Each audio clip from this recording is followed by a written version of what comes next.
AirPods. Ryan, shut up. Yeah, Ryan. Ace.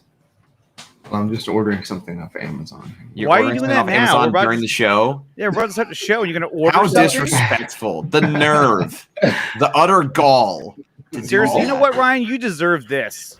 Yeah, I'm glad you called. Ryan is being a little bitch again. Amen to that.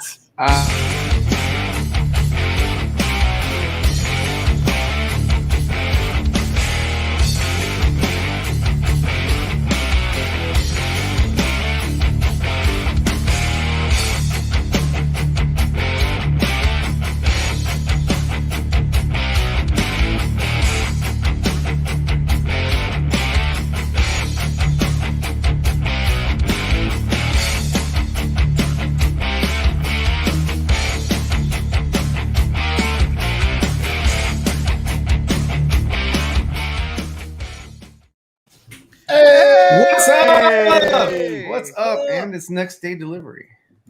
So as you can see, Ryan is in the process of ordering something. I think it's a wireless charger. But welcome to 4Nerds, you guys. We are 4Nerds, and we're joined by a special guest, Mr. Stephen Colbert, who's here with us today. You've seen him on the Vodka stream many, many times. Also, of course, with Screen Rant. Stephen, how you doing today? BBS by the minute. BBS by the minute. Hey, Justice League by the minute. Just keep on naming Snyder movies and adding by the minute. Sucker Punch by the minute. Yeah, Watchmen by the No minute. Steam Iron by the minute. It's 5 episodes. So I proposed that for Andy R? Patreon. I was like, we should do Snow Steam Iron as just like a quick hit. They're pretty dope. What's up, man? How's everything going on your end of the pond stream? End of the pond. Yeah, He's it not doesn't make in any one. sense if he's not. Where do you another think he continent. is? He's here in the U.S. He's not. He's like, in the England. U.S. He's Does he visiting. sound like he has an accent? I don't think so. No, About as 4Nerds far off from to any pond as possible. 4Nerds off to a hot start. Yes, Right, yes, yes. yes. Yes. Fire. It's just a good thing that Ryan's not hosting. Yeah, today is not the day. Actually, I got worn out today from Really? work. Yeah, oh my god, the sun Finally. beat the crap out of me, man. I was just like, oh my god. Your son beat so- the crap out of you? Yeah, Finally. yeah. Yeah. I knew it was going to happen sometime. So He Bound to finally happen. beat the crap out of you. That's horrible. It's And horrible. Steven's just like, why did I agree to this? I know exactly. So he's like, I put my camera in focus for this. He's like, I would have. Yeah, you guys saw how much effort that takes. You see, my glasses aren't in focus when I turn my head part way. That's how. It's like, why is Steven static? He can't move. He was pulling that the Queen zombie shot. I was about to say, you're in a Zack Snyder movie. so you're in a- "Ah." He's so dedicated to the Zack Snyder, gimmick that he even got a camera to reflect that. Wow. Yeah, That was he's about to badass. attack Andre and then take him back to the litter of zombies. Oh yeah, I'm that guy. You're that guy. Yes, I'm the you're that security guy. guard. You're the Then Steven's going to run away with his arms behind his back. What's up? How's everybody doing out there in the chat? Glad to have you here. Actually, Andre took it upon himself to do something really cool. He created a Twitter for the 4Nerds. So please follow us on Twitter now. Yes. So that you can also see us, I guess, on Twitter through what? On Are they still Twitter. using Periscope? I mean, What are they? What do they do? technically Like, can. okay, I mean, Periscope's still around, so like you can make it to where you stream through Twitter. Like Mhm. we're making that work. we're doing something right now where if you follow us, we'll follow you right back, no matter who you are, Who you are, where doesn't you matter. are. Doesn't Basically, matter. what Ryan is saying, we're desperate. You get a We're- follow. You we get a need follow. some views. Look, Okay. go ahead and show him. Show him the promo. Let's go. Okay, so we're gonna move on now. Well, get you, I approve, sir. Yeah, get you back over there. Dawson's like, hey, I'm not part of the interview. I'm Well, I not can turn part this of way the if you interview. like. Okay, so there were a lot of things that went down today, especially with a director we all know as known as David Ayer. He put out a lot of tweets today. Well, that is his freaking I know name. him That as is his David. freaking You may name. know him as Dave. You may know him as Dave, but he had a lot of tweets that he put out today. So let's go ahead and take a look at that because that was pretty much breaking news. So here's one of them right here where it was David Ayer, and he was retweeting the article from the Hollywood Reporter where Yaya said basically Yeah. that this Yeah. that the script is better. It's not yuck. It's yuck. It's yeah. Yeah. Let me see if I It's- can make it bigger for everybody. That doesn't sound right. Damn it. It's the Arabic Only if he version of gets Joshua. excited. Yeah. Only when you get excited. So the article says, Oh yeah. Trying to Anthony get the trying damn to keep us article on We're so track. focused on the There we pronunciation. go. We're just like, the article doesn't matter anymore. Let's get to the origins of this But- name. But what's cool is that, he tweeted this out and he made a point to tweet this out with fire saying basically in the headline, it says, I think the script is better than it was in the first Good. one. It gives the actors a lot of good storytelling moments. I'm showing some different colors in this one. So, I mean, he was happy Well, to yeah, hear that. because in the last one he was just showing stank face like all the time. He was just always like, "I don't want your money." I was wondering when that impression was going to come Yep. through. I love it because it was the funniest thing of Aquaman as far as performances. I mean, I love the costume. I love the special effects and everything. But it was just like every time he was on screen, he was just always like he was just he had a bad day. Well, at least it Being wasn't that the quick. actor for at least not the actor for young Aquaman where he's like, are you saying they executed her? Because she had me? It's like, okay, what the played frick's by up with your Dr. face? Weaver. Steven, What? Steven, He played what by did you Joe- think of Aquaman? Oh, he's muted. Oh, he is muted. muted. No, you mean He is that- muted. What did you do? I thought it was fine. That's Um, it. Right on. Okay. See you, cool. Andre. Of all the people who talk so much and go into things, Stephen Colbert, I thought it was fine. Well, I think that's probably a good example of just kind of my like I can talk about most things for like hours and hours in Aquaman. I'm just like, yeah, it was enjoyable. I don't know that there's much else to really say. Like there would never be an Aquaman by the minute. Yeah. Like that would never happen. You would drown. Well, just because there Um, wasn't really any depth to it, really. I mean, Yeah, I mean it was fun and the visuals were cool and the story was, we've seen it 100 times before. And, Yes. mhm. Yes. So, I don't have much bad to say about it. But it's basically it was fine. That actually reminds me of something else. Like the way you described that movie, in my opinion, at least, it reminded me a lot of another movie that we just saw, which was The Suicide Squad. It's a fun movie, a lot of action. It was, it was a cool movie and all, but at the end of the day, it didn't really have much substance to it, and the story I thought was pretty lame. Steven, what did you think of The Suicide Squad? It was fine. Back to you, Andre. Every movie we ask him about is gonna be like, it was fine. Yeah. Yeah. No, my first watch, I enjoyed it a lot more, and to be honest, it was a little more casual. Like I didn't give it like as intensive of a watch as I normally give something like the first time. Mhm. But I thought it was, it's James Gunn, and it's the joke. Like I was expecting something a lot less funny. I was expecting like, lots of humorous attempts, but it just, I thought Guardians of the Galaxy 2 went overboard, but I generally like Gunn's stuff. I thought Guardians 1 Right. was great. I thought, Yeah. Oh yeah, will people ever talk about Super, which I think is one of his older movies, but like Yeah. is one of the better superhero movies, period, especially for that budget point. And so I was kind of trying to have a little bit of an open mind, and then the movie itself, I was like, it's fine. I mean, the characters, like something more of the humor landed than I expected. And I think visually he has, like, Guardians of the Galaxy, I don't know, I hate diminishing like cinematography and VFX to be like, oh, it was just a comic book splash page, because people do put hard work into that stuff. oh they do. But at the same time, you're not doing as much in camera with, like, if you've got a big supernova or something that is a painting that is coming to life. That's not you using lenses and lighting to capture a look. And there's some shots in this movie like that, like the overexposed shot of them in the rain and all that stuff, that I thought was like a really cool like visual upgrade specifically for Gunn, who, not that he's like got subpar visuals, but I think would be his better visuals have been stuff that is not in camera stuff. I don't even know how much of the rain shot is in camera, but it looks like it is. I think is the point. And then I watched it again and I almost fell asleep while I was watching it the second time. So on rewatch, I feel like 90% of the movie is like back of the napkin, like, oh, wouldn't this be a cool moment or a cool scene to do? And then he just didn't know how to put any of them together. Like going through the village, I'm like, that's actually a really funny gag. Like Waller tells them, kill them all, they're dangerous. And then Alice Braga is like, how'd you get past my men? And they're like, That's the only joke that made me laugh in the movie. Actually. Yeah, I was like, that made me snicker a little bit because of it reminded me of Predator.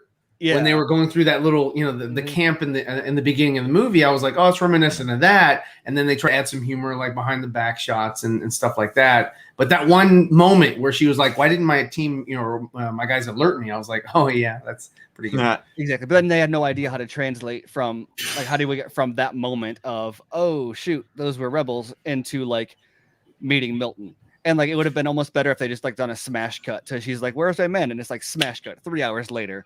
Like, and just go with that. Yeah. But instead it was like they had to have this whole parlay where she's like, well, I'll do anything to get back at them because they killed my family. It's like, you don't need to justify why you're working with these people that killed all your entire army. Even Andre had a good idea, and so did my son. He had the same one, which was interesting, which concerned John Cena and his underwear, right? And both of them said that it would have been a great sequence had it been a reveal at the end, like they were having dialogue, the whole time, and then you pan down and see that, oh, the whole time he was in his underwear, instead of just seeing the underwear from the beginning and have the whole sequence, play out. It just, it's like Dawson said, he didn't need to, see it for that long or whatever. I feel like and I don't know why he paused it at that point. My cousins. Yeah.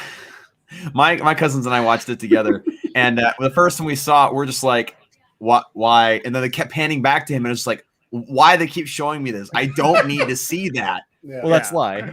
Yeah, exactly. And so that's what he was trying to capture was the fact that you're seeing it, and you're like, "Why aren't they addressing that? Holy crap!" And I get that and all, but I thought it would have had a stronger punchline if they would have had they would have gone through the scene, and halfway through it, as they're arguing, he would have been like, "And why the fuck are you in those white, tiny whiteys?" Right. What? Then like, oh shit! The whole time he's been wearing that, and he's like, well, and I think it would have been a better punch for the audience, sort of like an aha moment, where you're like, "Oh snap!" Because it takes you by surprise. Where the other one, the gag was him just running into frame, and he was already like that, but he stayed the whole sequence, and it just it was like, "Come on, guys, this is funny. Pay attention to this." It's funny. You're not laughing, but come on, guys. It's still here. It's just, it didn't hit it for me. And a lot of the movie was kind of like that. There was it was supposed to be, I guess it was supposed to rely heavily on comedic values, but there weren't that many moments in there where I was like, holy shit, that was funny. It was more intellectual. Like I understood why these things were supposed to be funny, but it just didn't land for me. Like Polka Dots Man seeing everybody as his mom. Polka Dot Man, not Polka Dots Man. Well, he does shoot multiple dots, but he's not Polka Dots. Well, yes. I was giving. Why did you say that name? What? I just wanted to play that. Go ahead. I was giving all the dots their due. But yeah, I mean, every time he saw someone, it was always his mother. Same thing with, Starfish at the end, Starro rather. And it just, I understood it. I understood where he was going with it, but I was just like, it didn't really resonate with me. It didn't deliver as or like well. I was talking to Dice about that moment specifically, and what he said was like the scene on the dance floor was like one too many, because the real, like the money shot for the seeing people as his mom should have been the Starro shot. Like that's what it was building to. Yes. But because they inserted the one on the dance floor, then by the time you get to Starro, now it's like a played out joke instead of being like the climax of the joke. Yeah, there's no buildup, Especially it's like he could that's your mom, like that would he could sort of not demonstrate but speak about it, and sort of like, this is what he sees and whatever, and the audience doesn't get it until the end, and they're like, oh, now I understand, and that's just hilarious. But it was just sort of like the underwear sequence where it was just sort of, here it is, don't forget about this, here it is, and And so yeah, I mean, that was another thing where I understood it was supposed to be funny, but it just wasn't for me. Yeah, I think there's a lot of moments of like good or potentially great stuff that like I can see. It's like a bunch of really good SNL sketches, and then every single one of them has that like, and when do we cut? When do we go to the next? Yeah, the next right. scene? And like, and I don't know if that's an editing thing or if that's it's quite. I mean, a lot of jokes either hit or don't on the cutting room floor. It's how it's presented. But again, they said that this movie was unlike all the other DCEU movies, prior. This was the one that like they allowed him to do whatever he wanted. So this was James Gunn Unchained. And I feel like this movie, I've said this a couple times on streams and stuff, but I feel like this movie is one of those where it's best enjoyed with a group of people. Like you have like a party or like, because Steven, you said like you watched it yourself and you almost fell asleep just because like there's no one to enjoy the madness with. That was the thing with me when I watched with my cousins. Like we would look at each other at certain points and be like, what's going on here? Where is this leading to? What the heck just happened? And that was the big part of the enjoyment of it, was just the fact that we were all just going through this ridiculousness together. But watching it on your own is definitely less of that fun type of experience. You know what I mean?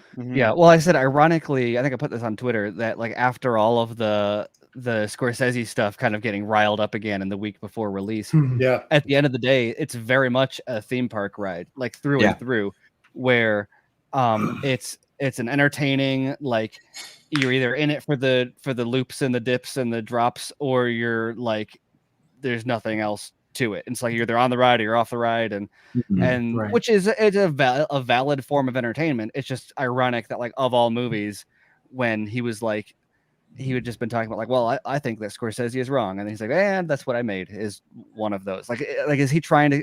The fact that he was making such a big deal out of that, does that mean Gunn was trying to say like, oh no, this movie is like as deep as Goodfellas, or like has as much going for it as like Wolf of Wall Street, like The Departed?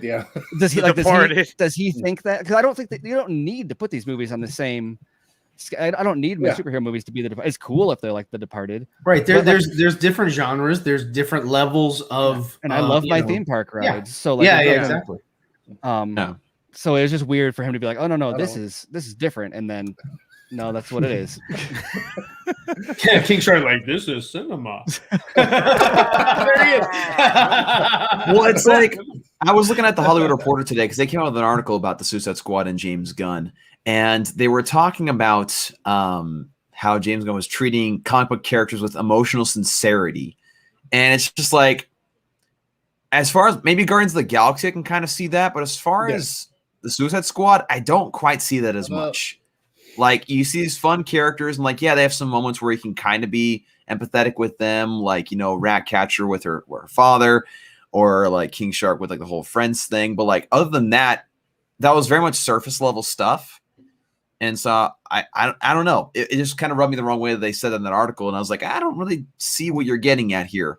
I think what always, especially for Snyder fans, what always throws this stuff into like a weird place is the Snyder of it all, where you've got like this movie where they kill a whole rebel army, and then there's all this destruction at the end, and it's so flippant about it, if not like outright, like the fact that they killed all of these freedom fighters is a punchline ultimately in this movie.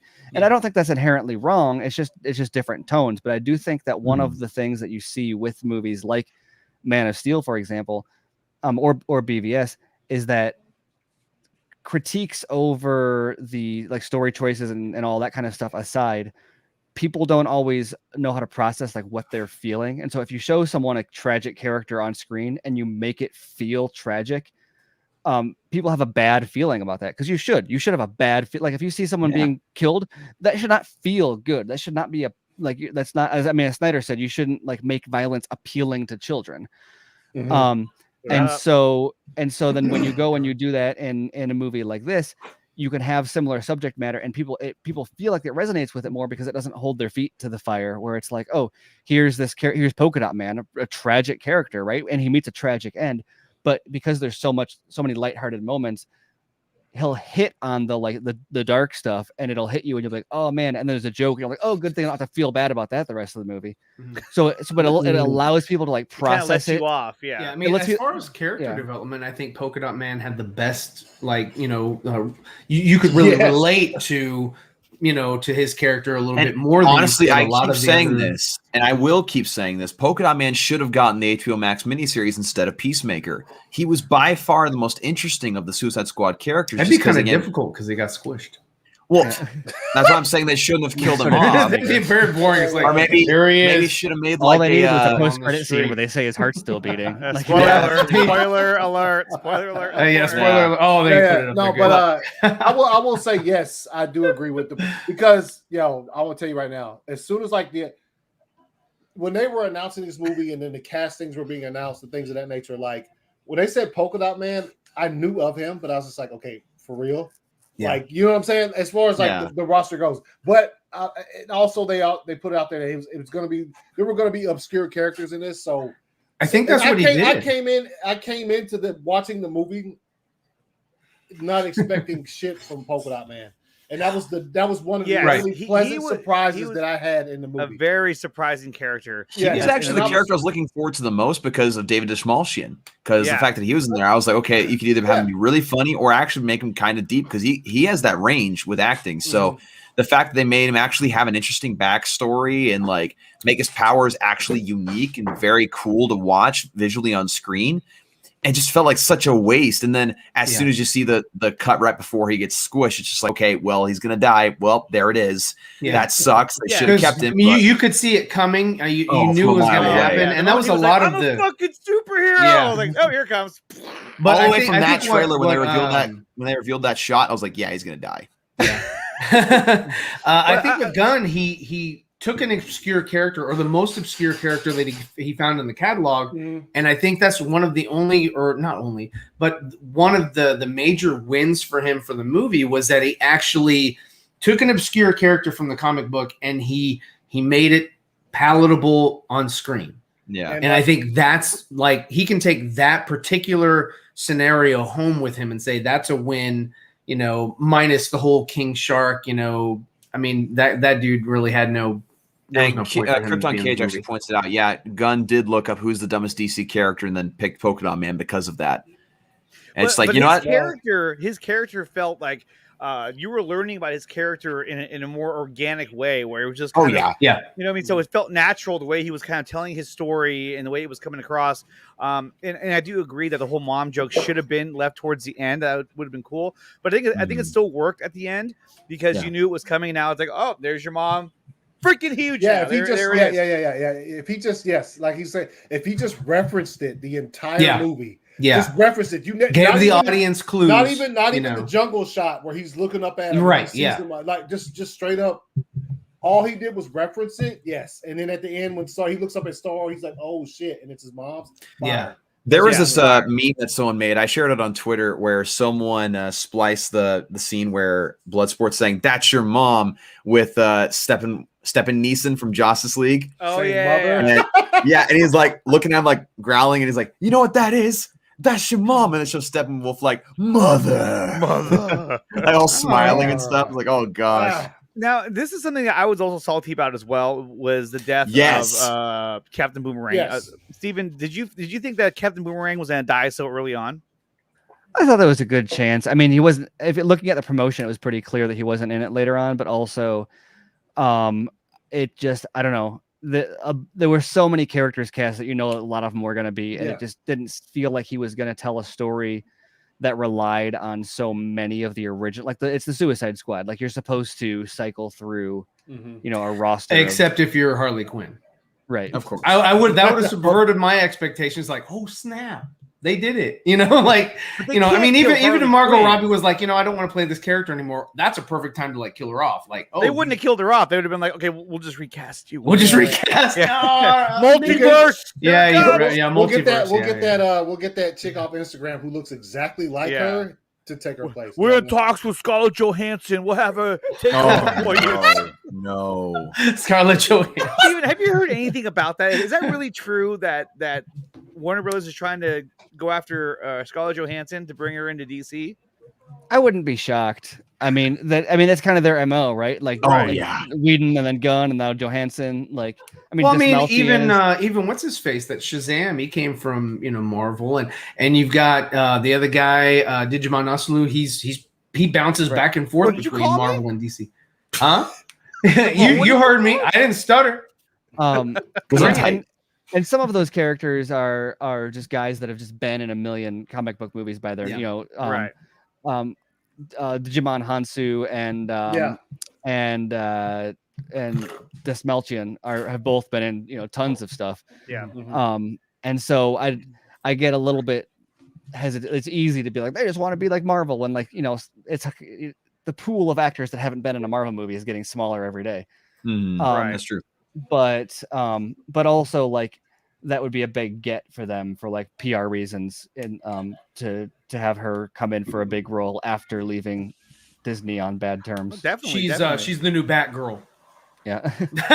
You're replacing the other one. Dude, my biggest fear is that she'll come over to DC and they'll announce that Scarlett Johansson has signed a contract with DC in the next Superman movie to be the new Lois Lane. I'd be like, oh no, why would you do that? Why? That'd be. I feel like they'd be more likely to go with like Poison Ivy or something for her. Yeah, I would hope so. I could actually see that. Yeah, that's actually kind of fire, Steve. That's a fire. That's a fire casting by Stephen right there. I would actually be okay with that. I was gonna say Solomon Grundy, but no, I agree. Poison Ivy all the way. Solomon Grundy. Yeah, born on a Monday. Born on a Monday. Yeah, I know. No, but Scarlett Johansson though, that was a fire casting. It's fire. Yeah, he was looking for. He's like fire. This setup is like I don't know where anything's at anymore. They changed the setup now, so now it's all linear and like it just sucks. See, Andre, it's okay. It's just in your old age, you have a hard time adapting to change. Does he look like a bitch? That'll shut you up. Okay, so no, you won't. You'll never shut me up. Good luck with that. Here we go. And then I'm just gonna keep on talking and talking and talking and talking and talking. Okay, so the other thing the Energizer Bunny is what do you think about Rick Flag dying as well? I mean, and as Ryan pointed out, Rick Flag was the only one who died where it actually showed the. I'll put it in. Damn it, I can't remember. I'll put it in the words of on my stream. They called it a Mortal Kombat fatality. Yes. Yeah. It was like, guys, we need to make sure that they know that he didn't get stabbed in the side. He got stabbed in the artery. So can we do like a, kind of like an inside, X-ray type, and I want to watch the shard make sure penetrate. The crowd knows he's dead. I thought that was odd. Well, it's really weird because the first time I saw it, I thought that he was the one in the post-credit scene. Like his heart's still beating, and I was like, "Fine, it's a comic book, whatever." And then it turns out that it was Peacemaker. It was Peacemaker. Yeah, Peacemaker all along. Which, by the way, is one of the I think best line deliveries in the movie is "Peacemaker." What a joke! Yeah. That was the best line of the movie, almost. I think. I can't think of a better line than that. It was really cool when you go out. It was like Peacemaker. The only other one I could think of was the one in the village. That's the first time I saw it. When I saw it in theater, that's the first time I saw it. The only thing that made me laugh was the John Cena line in the village. He's like, well, exploding bullet. Yeah, that kind of shit. He's like, what did he say? Nobody likes to show off. He said, unless what they're showing off is dope as fuck. I don't know why. laughed at that. Didn't like belly laugh or whatever, but I laughed at it and shit. And it was still kind of funny the second time I watched it, but I did find a couple of more things funny. I think Cena elevated a lot of his dialogue from like there's other people like all of them did really well with the gun dialogue. I mean, there's a version of this movie that like just is not nearly as funny as it is, which is depending on the person is not saying much or is saying a lot. But I do think that as someone who was like I don't know why they're doing a Peacemaker series, I do think I get it now. I don't know how hyped I am for it, but I'm very much like, oh yeah, that's actually there's something there as far as further stories. I suppose so. What do you think about Amanda Waller? Her character in this one versus her character in the previous movie. Do you think it's the same character, or do you think that they changed her character? Yeah. I think they blew her up. I think they blew the fucker up. She was a little too. It was almost like a parody of Amanda Waller a couple times, And there was like one too many times where like how many times were they like, did you check their dossier to make sure they're like who checked if Weasel could swim, or who checked if he's afraid of rats? Like, okay, did nobody check any? Yeah, they should have picked one or the other, not both. I mean, she had, from the first movie, she murked her team. The second movie, she has an inferior, incompetent team, and it's okay. She'll ice her head. They literally physically assaulted her, and she didn't do anything to them. Yeah, although I will say that while I'm not necessarily defending that choice, I do think there's a difference, because in the first one, she did it because none of them were clear. None of them had clearance for the information or whatever. And so it wasn't like out of revenge. It was purely business. Whereas here, like, the team still has value to her. Also, she's the type of person who would be like, "Oh, you hit me with a golf club. I own you now." Like, man, you think of the things that I could do to you if I were to like prosecute you. And like I could put you away and well, there's this weird argument, and I don't know how true this is, but like the lady that hit her in the back with the club is supposed to be related to her, like her cousin or something. And I'm like, if I'm Amanda Waller, I don't give a shit if you're related to me or not. You cross the line, like you said, I own your ass. Yeah, you're gonna, something's gonna happen to you. Well, and you look at like that's kind of a little bit of the setup for like the Peacemaker series too, is that they take some of those characters in and like, okay, no, you're on like the shit duty now. Of that's why I feel like they didn't have Waller kill him, is just because they wrote it that way. To where like, oh, we need these guys in the show. We cast them already. They did their stuff. Well, like, they were setting up them for the next one, and I think Joey's got it right. What if Waller cloned him? And that wasn't really him who died. It was Trick Flag. Flag. But no, I really wish that Rick Flag did live in this movie, because the storyline that had been set up in the previous movie with him and June Moon didn't mean anything, because they were just like, oh yeah, he's dead now, so that doesn't matter anymore. So I thought that was kind of strange. Although I was a big fan of Starro. I thought Starro looked really cool. The special effects were amazing. Starro was done well. And the stars, when they would come on you. Oh, gross! Whoa. What movie were you watching? You're lucky that I said on YouTube that this show was not made for kids. You are lucky, man. Okay, so when they would get the Harley Quinn, it's like angels are splooging all over us. There you go. So anyway, they disgusting. Where do we go from here? The stars would actually kill you guys. He dips out. I'm like, well, that wasn't very okay. But no, the stars actually killed you, as opposed to being able to take them on and off.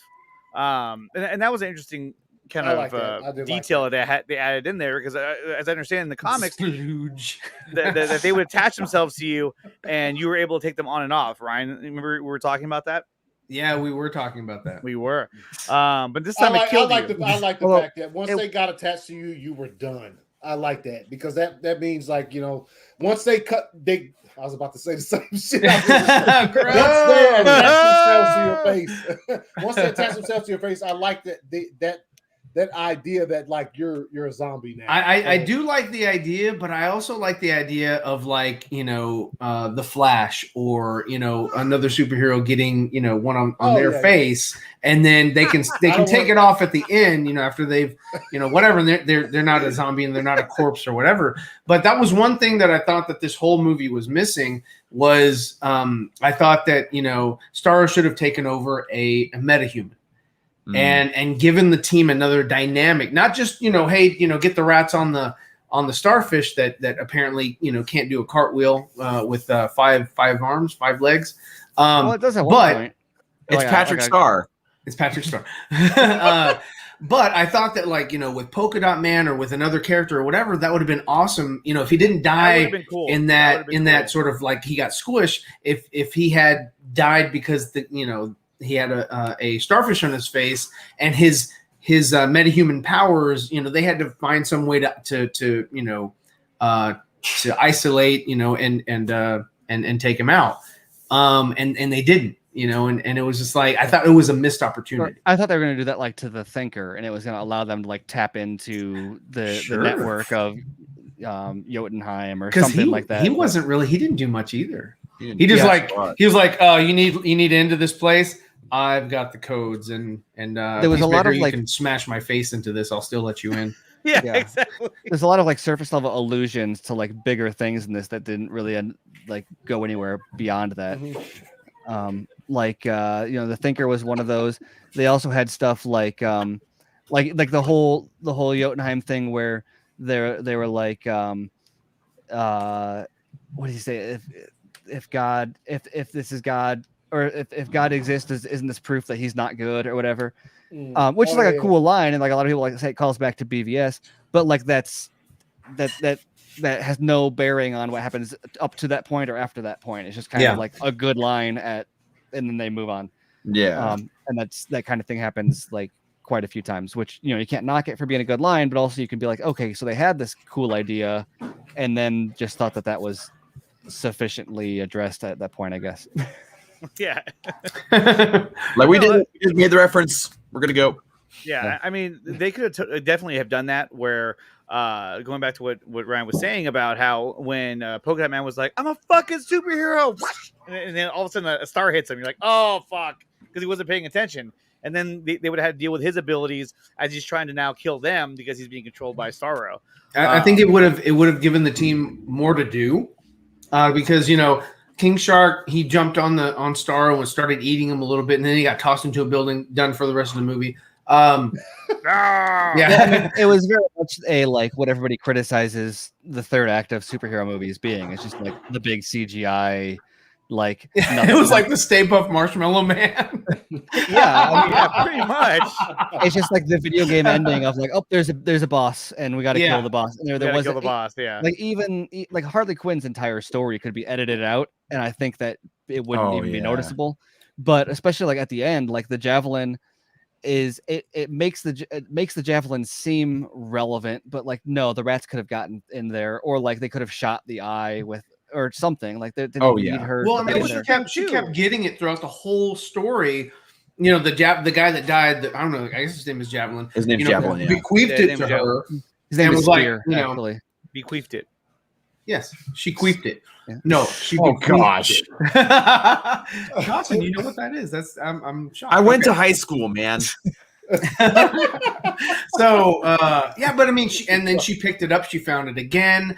She carried it with her, like it was some sort of like predestiny kind of thing. And I was like, that's stupid.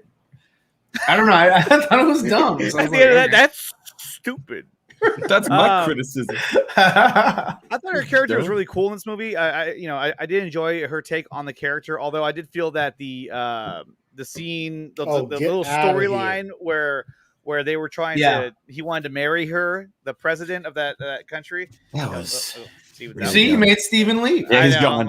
He's like, oh, we're not talking about this. Like, I'm done.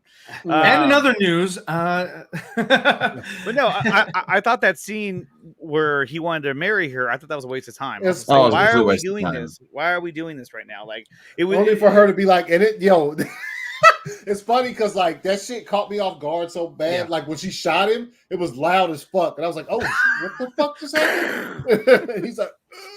So it was loud. I thought that the Robert De Niro getting shot by Joaquin Phoenix was more jarring than shooting. I was like, because you totally like that is. There was build up. It was it was. You kind of knew that was going to happen, and also in this movie, I knew she was going to do something like either shoot him or slap him or stab him. Like something was building up. I actually thought he was going to get sniped, and then they were going to blame her for sniped. Yeah, well, of course sniped. Whatever, sniped. Queef. No. Joker shooting Robert De Niro in that movie is fuck. That's one of the. Steven's like, what are we on Joker now? I leave and come back. We're talking about Joker. We were talking, but no, that scene, that's I love that. Phenomenal. It's I love it. Right. I love it. And it nonchalantly, he's just like, and he just. I was like, yo. But I did. I got startled by it because I was like, I knew it was coming. Yeah, but it was still impactful. Like, holy crap. Well, yeah, it had much greater stakes. I mean, he's on national television. He shoots a guy in the head. But Stephen, we're talking about the storyline with Luna, where he wants to marry Harley Quinn because his people feel she represents the American way or whatever. I just thought that was such a waste of time. I was like, why? And are it we made doing no this? sense. I was like, how did the people even find out who she is out of all the Americans that are out there? Yeah, I just felt Well, like she's a theatrical supervillain. So like I can see them making some kind of a, she's in the media, she's a terrorist, right? She like think of how like we have Che Guevara on our shirts, maybe they have Harley Quinn on their shirts. So like I don't know. I don't who know. it is. I can kind of see how they got there. I thought it, as with everything, like on its own, it's interesting as a like vignette, but it went on for too long and had absolutely no bearing on the rest of the plot. You could have cut cut that entire subplot out and just picked up with her being tortured. And nobody would have been like, wait, how did she get there? Like it would have been they would have been like, she got captured and now she's there.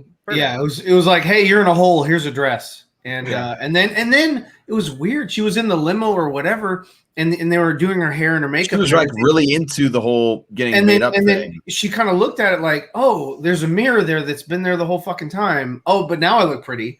I don't know. It was like, what the fuck? It was like, it's not like they turned it like, hey, here you go, like a reveal. It was just, I thought the whole sequence was just a waste of time. The entire scene, the scene to me felt like they said, hey, we need to give Harley more screen time. Like we need to add a story. And we need a lot of birds. Yeah, we need to add more substance to her. And so they basically, kind of wrote her in a story so that she had more screen time in the movie. But just as you said, Stephen, I mean, really, if they would have cut that whole scene out, it would have no bearing on the story whatsoever. And then even later on, when they're burning the birds, the new president, whatever is burning the birds, that didn't have the impact that it should have had because it was almost like, okay, now you're burning the birds. I don't care, it was like, where's PETA? And there's lots of stuff like that that's in the movie because I mean they open it with Savant killing the bird also, and so for me I'm like, if anyone that listens to like BVS by the minute, I'm like looking for the horses, and so in this movie I'm like, what do the birds mean? Like what's with the bird? There's a metaphor there, right? And like what bird pissed off James Gunn?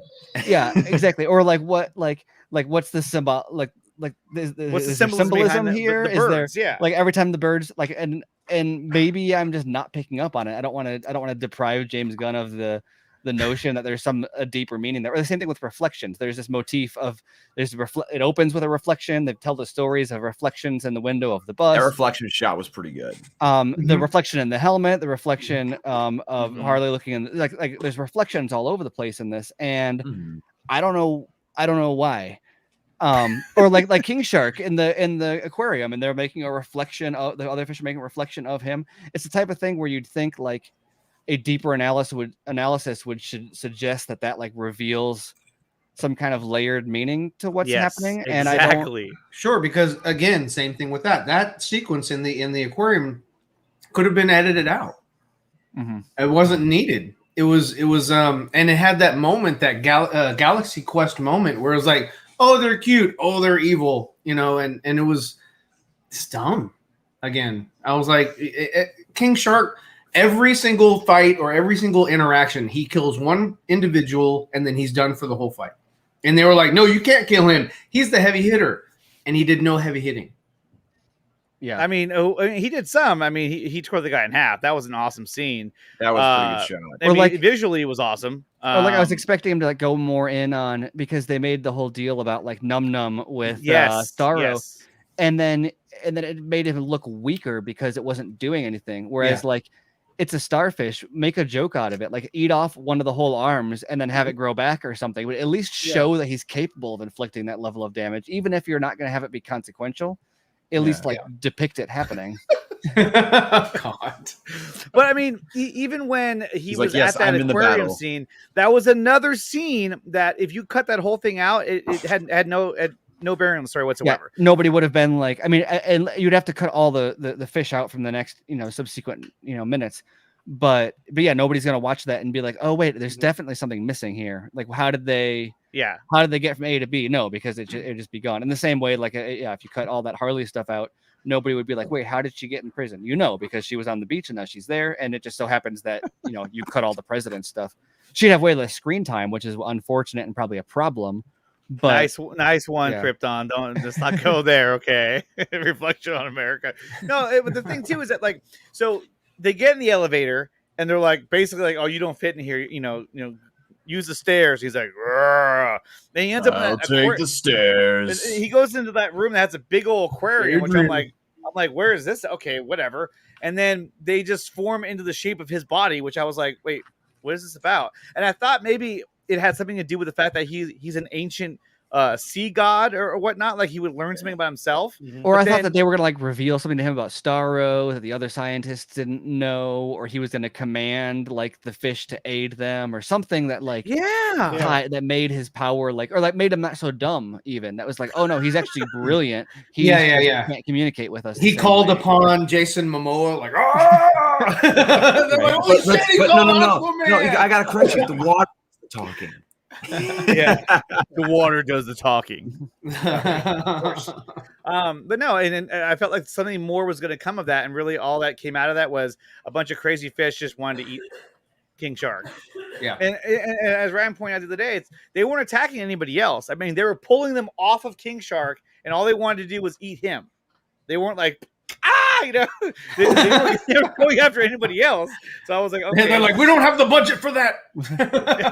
We're running out of we can only go, a few minutes over 2 hours.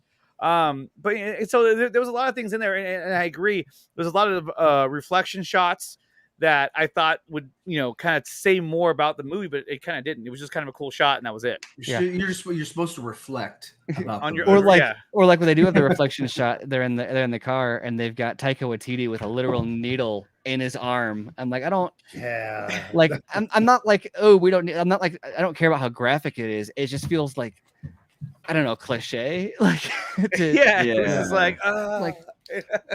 Yeah, I had no problem with Taika playing Ratcatcher, number one, but like I didn't need him to be a junkie. Like, you know what I mean? Or if he is, like, make it more like vague, or like, was this after he left Star Labs, or because he was in Green Lantern? Okay. As the friend, he worked at Star Labs. I didn't realize that. The second time I watched it, it goes to that shot at the end where he's like, "Because the rats are the lowliest of creatures," and it pans out, and it's like, wait, why are they on top? They're like on top of a spire on this tower, and I'm like, how did they get up there? It was like Ratatouille or something. Did the rats take them up? Like would they be in the sewer? Because like, I don't know. I'm not trying to be like. That feels to me like if I were like a huge fan of this movie and somebody said that, I'd be like mad at them for nitpicking. But like, really though, how did they get up there? There's no ladder. There's no. And they were sitting on top of the head of the Statue of Liberty, just kind of. I was just expecting the Ratatouille soundtrack to start playing any moment now. Just like, well, I got you, because the first time I didn't pay enough attention, but the second time I saw it, when it zoomed out, I was like, how the fuck are they getting down from there? Like, they're sitting on a spot on that thing where like you can't. Yeah, it's unless like Superman dropped them off up there. I don't know how they got up or will get down. Like, you want a fun father-daughter moment? Here you go. I'll take you up there, but you're gonna help yourself to get down. It just seemed weird because when they were on the bus, and all of a sudden she starts going into her backstory.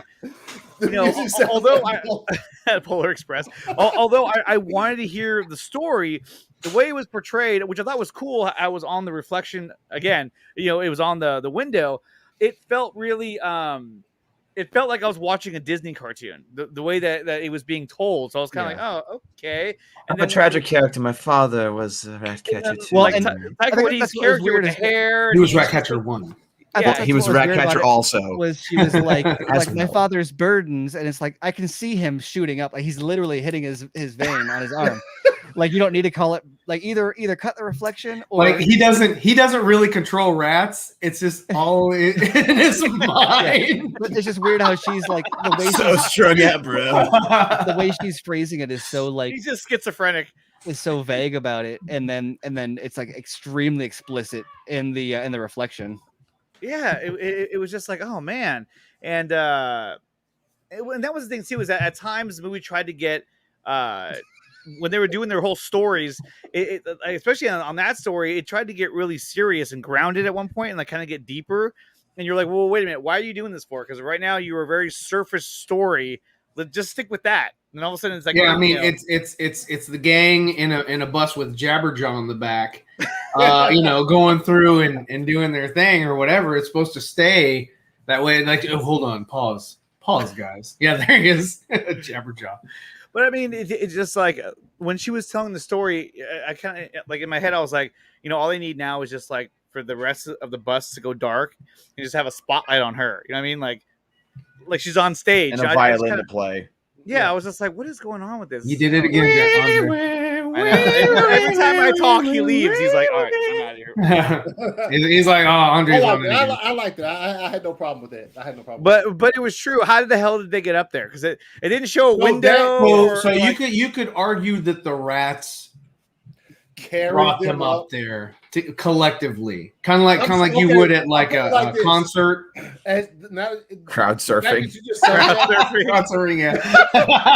Yo, the fact that you just said that if somebody asked, I guarantee you, and this is just my opinion. If somebody if somebody in an interview, what's up, Flash Film News? If somebody in an interview asked James Gunn, yo, how did Ratcatcher 1 and his daughter get up on that? The script. The rats carried them up the spire. They lifted them up. Yeah.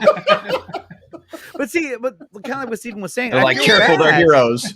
Like, I feel like I'm nitpicking when I was watching it. I'm like, how the fuck did they get up there? Then I'm like, okay, I shouldn't be doing that because now I'm nitpicking the movie. And then why does he have one of those like Sony remotes that has a little ball on the end, The PlayStation Move. PlayStation Move. He's like, yeah. I don't know. And then they also didn't explain how it worked either in any kind of way. They were just like, yeah, he created a device where he can control the mice. That was another thing that was mentioned in that Hollywood Reporter that I was talking about, where they're like, yeah, James Gunn just kind of dove into the whole comic book thing. They didn't explain how things worked. And I'm just like, well, I kind of like when they do that, actually. Like, for example, Bloodsport's weapons. I would have liked an actual explanation as to why all of a sudden he had Transformers attached to his body. I was waiting to hear. I was waiting to hear the sound effects, like. I was like, and my other issue with that gun, it looked cool, but my other issue with that gun, and Anthony can attest this because you're in the Army. Yeah. When you have a gun, guns do like like when you have a gun that has like rotating, spin like that at the end. Like when you have like a spinning aspect to a gun, that hints at more of like a automatic weapon, like a Gatling gun or like a very big high artillery gun, right? Yeah. Mm-hmm. But like the gun was like spinning, it was just like boof, boof, boof. So what was the point of the spinning thing? The spinning was there for effect. It had to be. That's just. How do you aim with that? There was no reason for that thing to spin. But if it was a higher blast, like there's more recoil from that. So I imagine it gave it more of a spin, kind of like a football. Well, or if you have like the centrifugal force on the end of the barrel that might stop it from jerking when it there's recoil. Yeah, because I mean, look, for as far as the spin, all barrels they're spiraled. Like on any. The way they're made is on the inside, it's a spiral. So yeah. Oh wow. Yeah, it is. That's why. So that when you see it in movies and bullets, slow mo come out of the barrel and they're spinning. That's because of it's made to do that. Okay. But that makes a lot of sense. We just said, Stephen, that it might be something to help with the recoil as far as like them trying to aim. The way like counter, but like something. My thing is, you have this weapon that appears out of nowhere, but then you worry about the recoil. Like that's the thing you worry about as far as realism. Like, I'm just trying to make excuses. Yeah, I'm sure they got this too. Iron Man, the nanotech. That's what it looked like. Like, yeah, it was. It was, and you'll see more of that in the Flash movie. Bloodsport came from Wakanda. Outfit made up of nanotech. I thought the armor was. I thought the armor was cool and everything, but and I'm not someone who's like I like that. It's not like I needed them to, give some detailed explanation. Yeah, I don't need to be spoon-fed, but just like maybe give a little bit of. Did he design it himself? Did he steal it? Does he have a dude that made it for him? Like I'm just curious about like how he came into possession of like this insane kind of. And they should have had like a montage, sort of like they did with Black Manta, and the music in the background. And it's like, Honestly, that would have been an awesome montage for this movie. I feel like Gunn would have nailed that for Bloodsport. probably that probably would have enhanced the movie a little bit. Like Aquaman had cool scenes, but there was some parts I didn't understand. You didn't understand the Pinocchio part? Come on, now. That was the worst part. What? I almost turned it off when they were walking through Italy and they were eating the flowers. I was just like, oh my god. But when he got the Black Manta suit, all of a sudden, like and I've said this before, the way he talked was ridiculous. No, he's like, I have Atlantean steel. You're just like, why are you screaming? Just like fight. You know? Like, I don't know. It was just very over the top, dialogue, which I was like, dude, this is stupid. But I just sort of looked past it because I was like, I want this to work. But I don't really think that part worked all that well, unfortunately.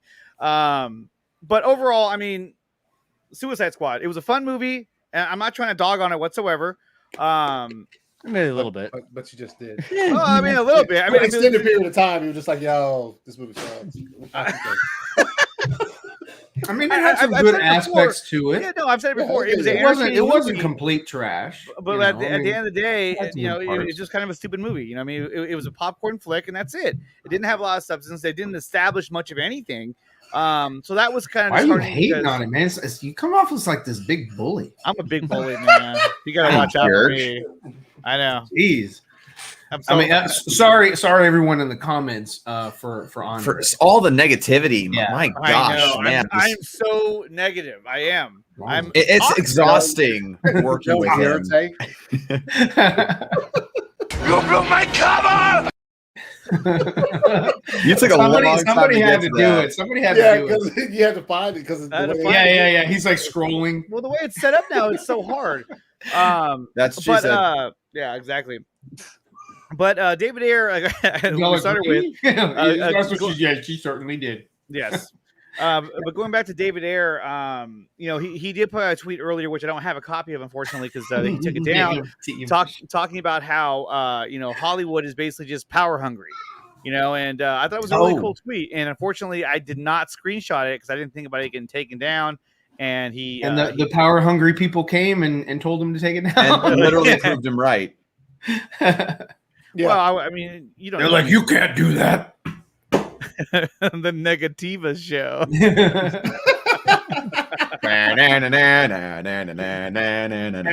It's like, yeah. If you want to watch negative things, you just watch.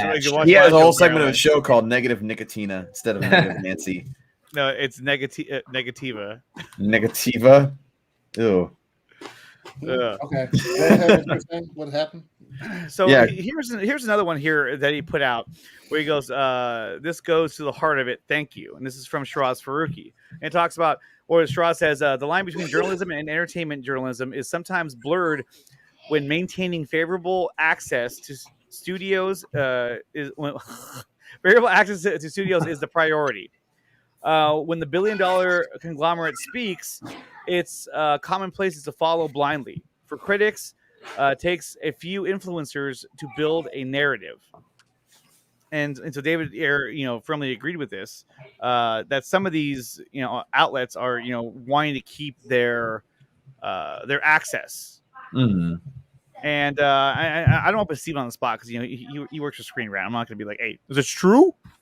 But I mean, to a certain extent, I think that there were some individuals out there who, for their careers, they want to keep that access available. Is that right, Stephen? Yeah, I think it's always a hard topic because it's hard to explain. But like, for the most part, especially in the like more geek bloggy kind of sphere,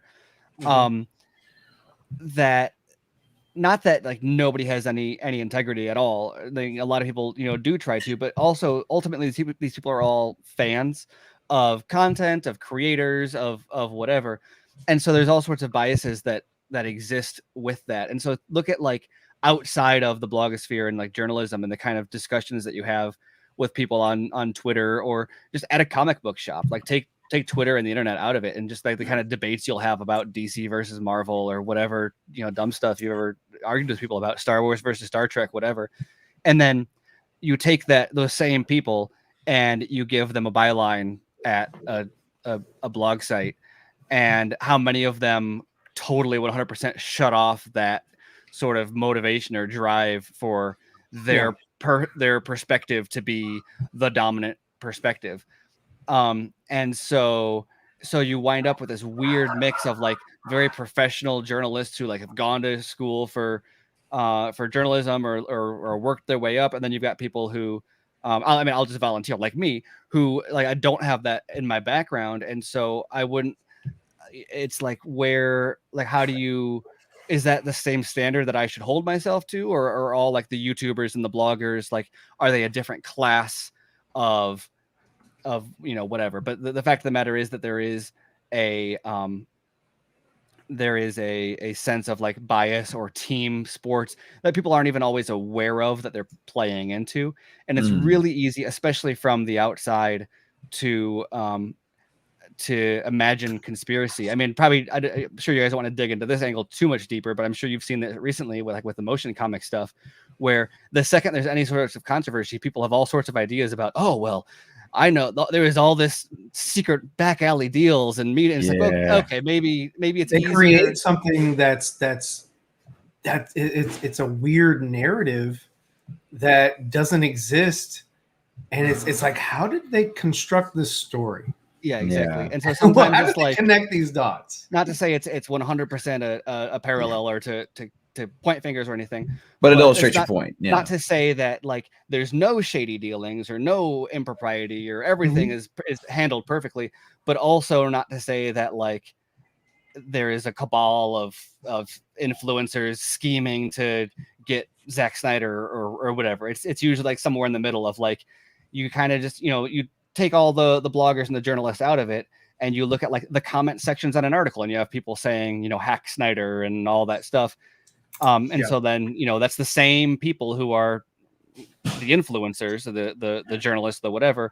They just happen to have a byline. And so I don't know if that really gets back to the question, but that's kind of the way I always see it. Is that these are all people. Also, it's just that they are people with a platform, and it's our responsibility as the ones with the platform to make sure we're being even-handed and not taking digs where they don't belong, or to recognize that like the things that we say maybe bear more weight than. And that's something that I've had to learn in the past few years as I've been writing a lot more, is that maybe sometimes something that I might say as a joke or as an offhand comment or whatever is taken more seriously or holds more weight than even I intended. And there's been times where something like that will happen, and I'm like, oh, okay, well maybe it's not my job or my place to like say that, because it's going to be twisted or it's going to be taken as gospel when it's not. And then you also have all these fanboys who are looking to find the influencer that shares their opinions. They can use it to bludgeon the fanboys of the other side with, right. Like it's all, yeah.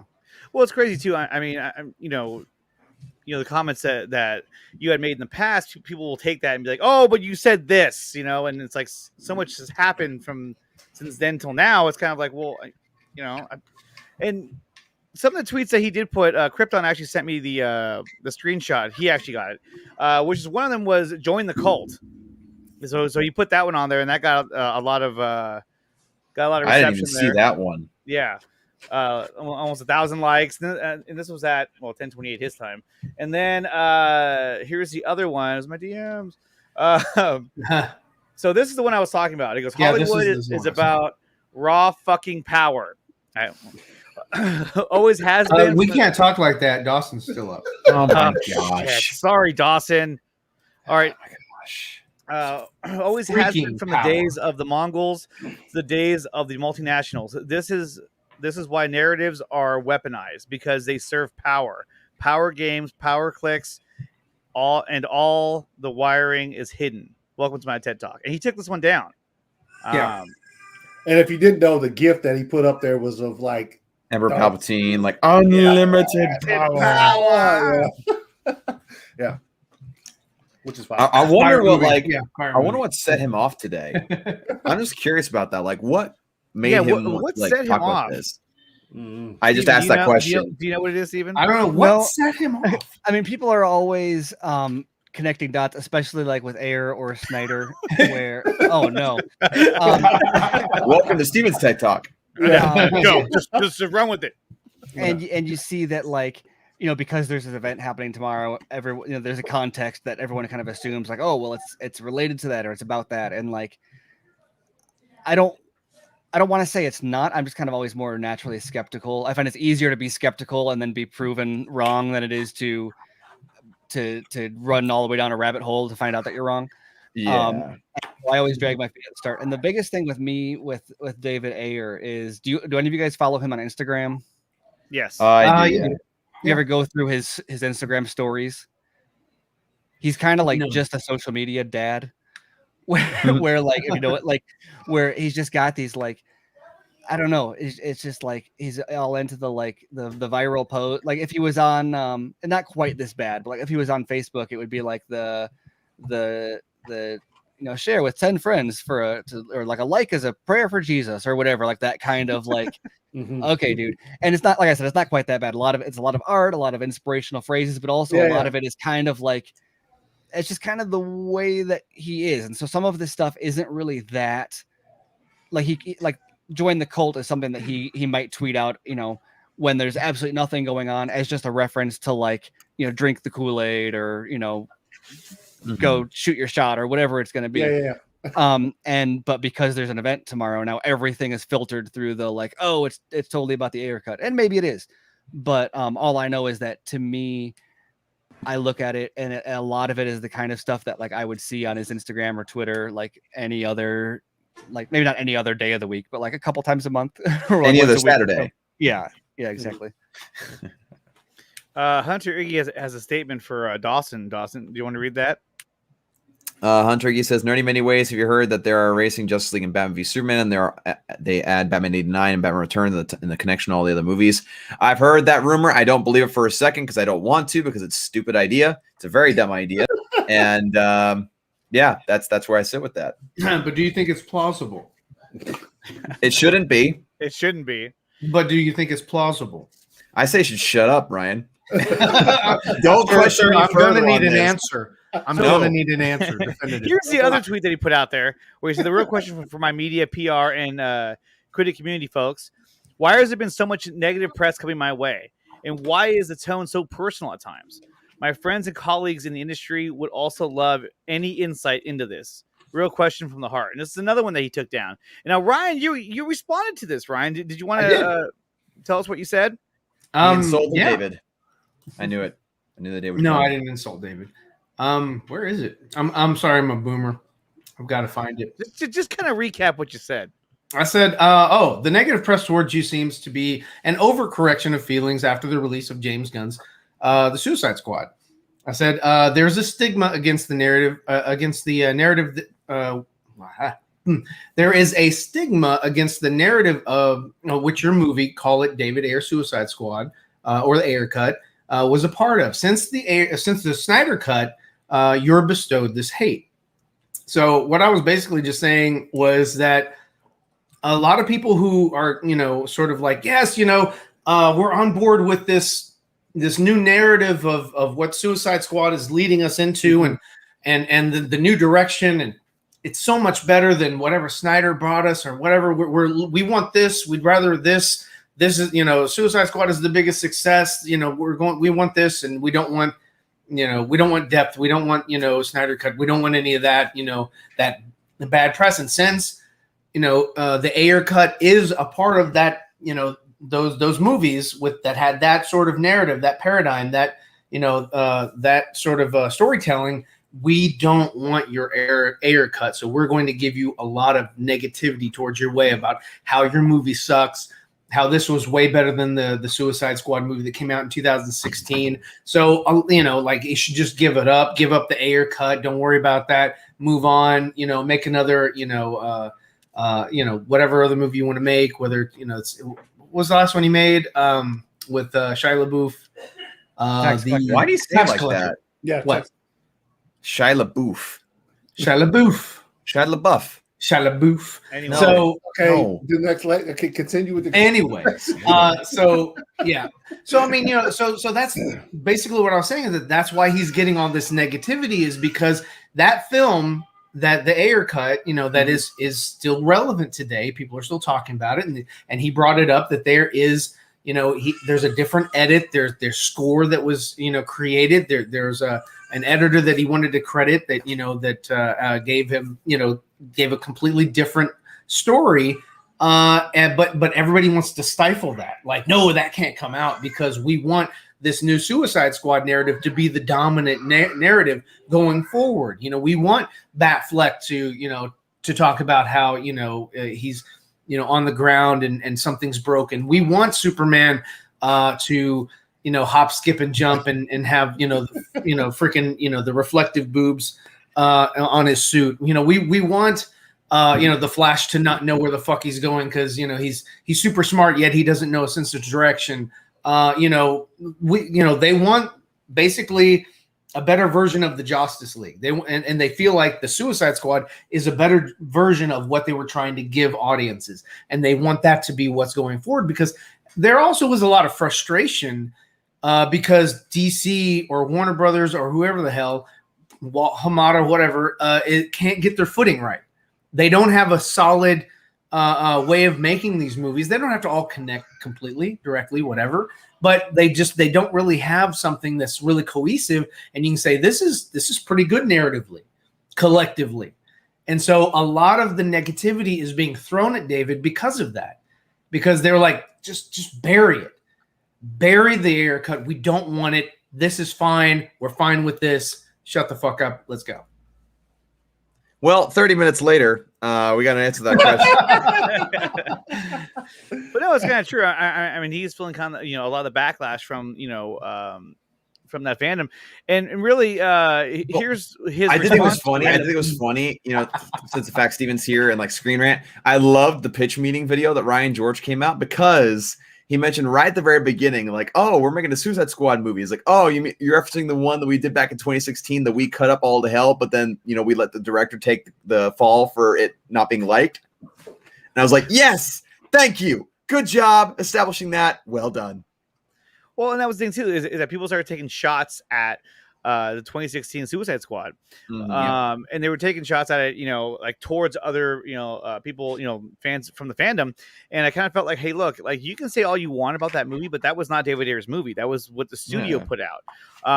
So to say that was a bad movie, what's like saying, Justice League is bad. And I would agree with you. Yeah, it is a bad movie. We know that. Yeah. Although the Suicide Squad is better than Justice League. Yes, I think so. Especially the extended cut. If you want to call it. I mean, it's barely extended. Yeah, it's just got a couple more things, but there's a couple more things in it. Yeah, and so David Ayer, he did put out a tweet after he deleted all those, talking about, he deleted a couple of pre-Starbucks tweets. And then I remembered how much I actually love movies and what an incredible friend Hollywood features have been to me. How movies have changed me. So basically, he kind of said, okay, maybe I shouldn't put that out there. And he, for whatever reason, and he took them down and he put this out there. Actually, those would have been post Starbucks tweets because isn't coffee supposed to, or the caffeine in coffee supposed to make you more, amped up? It can make you very irritable if you don't drink your coffee. So maybe he woke up and he was okay. grumpy in bed, just like, yo, fuck it. I wake up, I'm ready to go every morning, so I'm good to go. I don't really need that. Well, that's nobody cares, right? Nobody cares. Nobody cares. I can't relate. So can't relate. And so then you had all the tweets from David Ayer going out today, which I thought were awesome.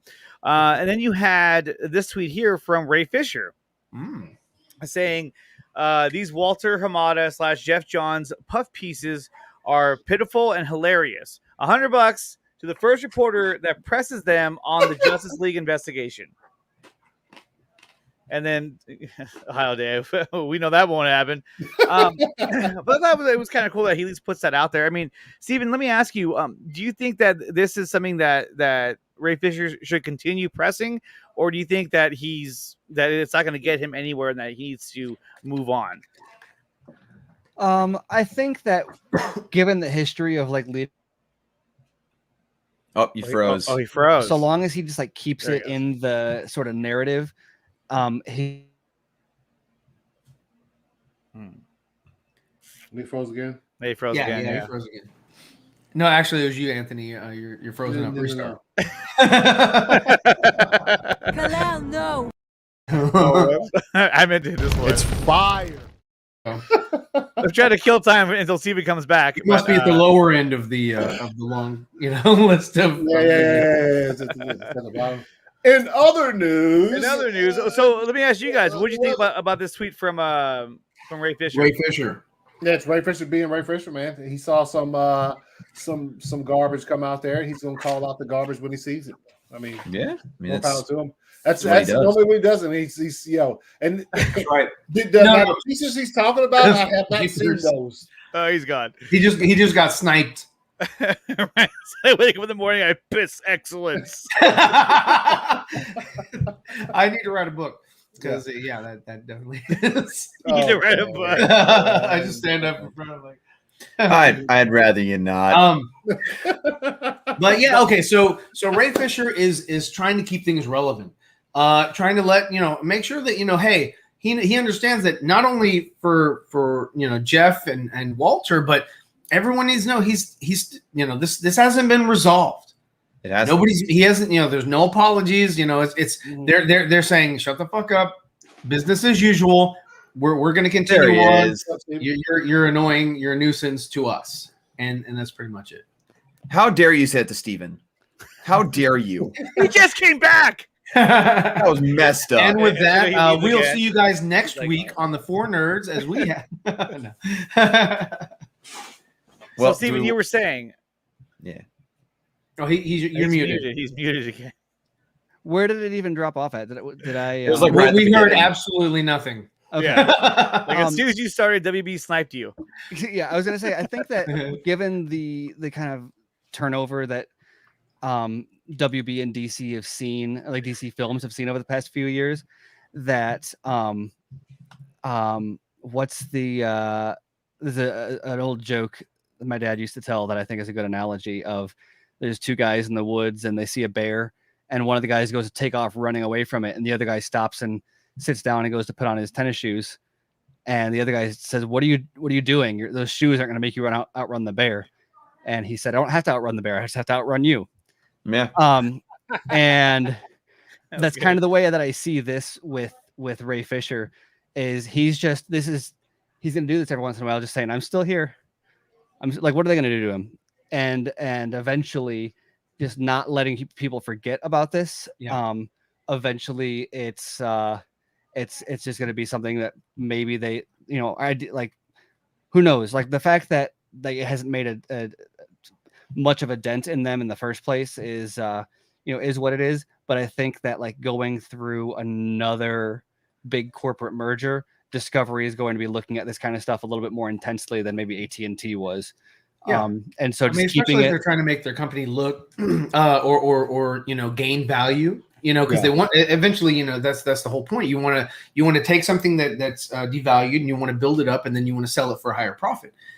So yeah, I mean, if there's enough people out there, kind of like the whole thing when they put when they put Joss Whedon on the pike and they were like, look what he did to the to the Buffy people and all that and whatever, hang him, whatever. They won. Wow. For the most part, they were just. That's what I'm saying. They were like, put him out. We're not going to defend it. Let as many people come up and share their stories or whatever. And because Wally and Jeffrey haven't really, done a whole lot with a whole bunch of people, there's not that many people with pitchforks that have an actual story. There are some, but not as many as Joss pissed off. So they're sort of laying low and they're waiting for the storm to clear. If Ray wasn't still putting things out, we wouldn't be talking about it. Yeah.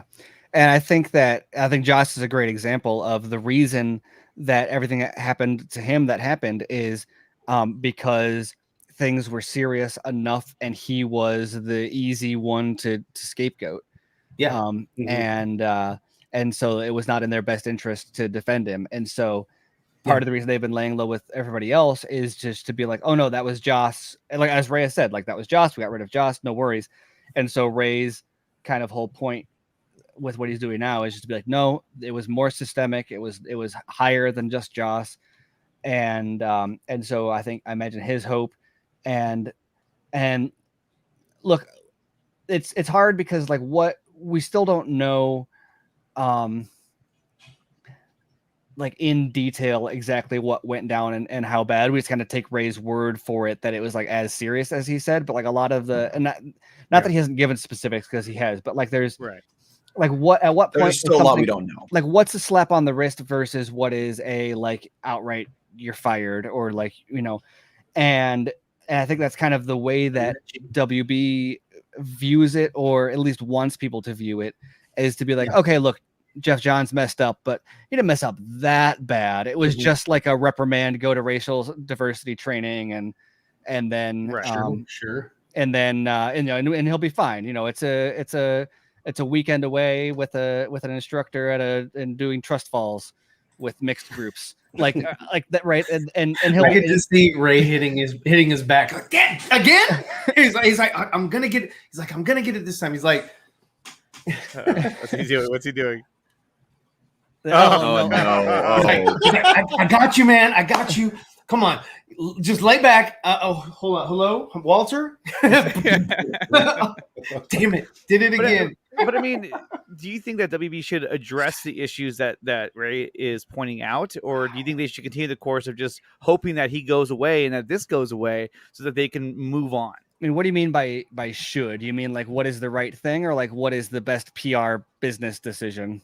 That's two totally different things. Yes, because I would agree that like I think that is something that they should address, but like from like a PR perspective, from a legal perspective, it's too late now. I think they've assessed it, and the worst. I think what they've done is they've looked at the situation and they said, look, if like video, audio evidence of exactly what happened with Jeff Johns came out, it would be bad, but it wouldn't be as bad as what Whedon did, and so therefore we can risk the like hypothetically the lid is blown on the whole thing, and it turns out that like everything that Ray said about Jeff Johns is bad, or is true.